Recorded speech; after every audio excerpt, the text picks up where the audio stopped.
Hello and welcome to another Take 5 with Packaging World. This week we have a special report from Keren Sookne. She's the Director of Editorial Content at Healthcare Packaging on mechanical testing for passive thermal coolers.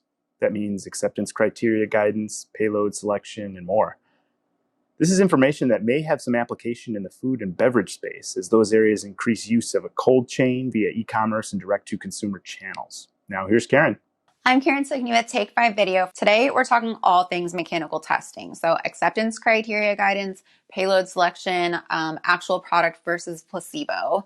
So to get started, at ISTA's TempPack forum in March, experts held this open discussion on mechanical testing requirements, offering both the end user and supplier perspective. So something that came up right away was whether the worst case scenario will always be the maximum payload.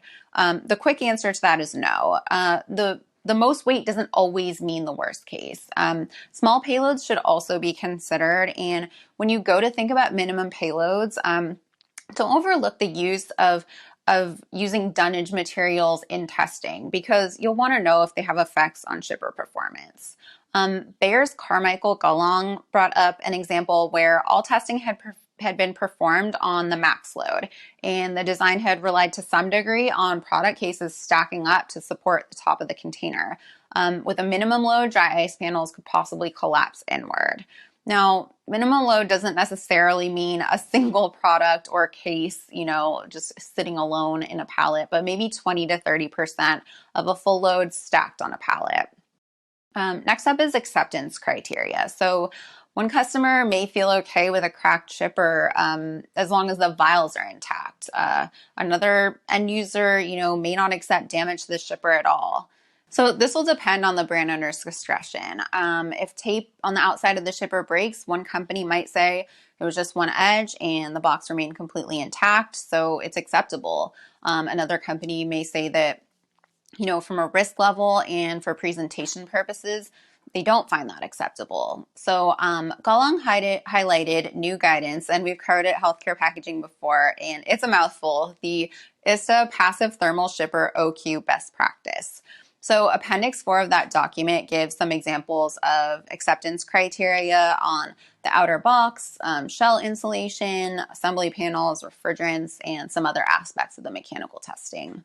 One key that Carolyn Williamson noted is it's the end user's job to know the acceptance criteria and let the lab know. So the test labs are the experts in executing the test standard, but when it comes to whether or not you pass, that judgment is less to the test lab and much more to the end user on what is acceptable. And with life science products, temperature control means coolants or mock products may need to be preconditioned. And those protocols must also be communicated with the lab ahead of time. Additionally, dry ice can have effects on materials and should be tested both to ensure that temperature remains within specification and that no damage occurs to the shipper or materials inside. While on the subject of dry ice, another major note on why dry ice should be included in mechanical testing.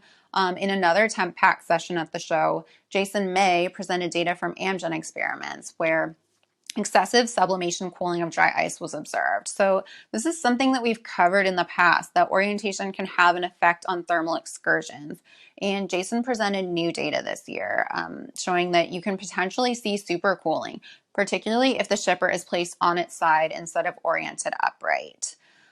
Moving on to placebo versus actual product, placebo product or simulated product can be used in testing, and it is typically where product is still in development. Water-filled syringes can be used, but with justification that the weight and viscosity of the water is similar to the actual product. So additionally, non-active powder products can be used in the place of freeze-dried products. But if there's variance between the two, between your simulation and the actual product, documentation is key. You have to, document why you chose what you chose.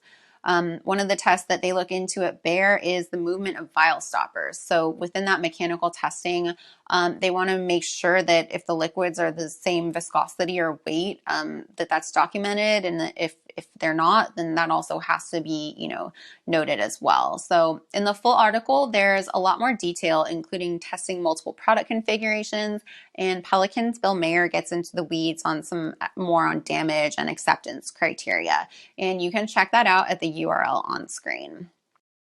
Interesting stuff, Karen. Thanks for the report. And certainly some lessons in there for food and beverage as well. That's all the time we have for Take 5 this week.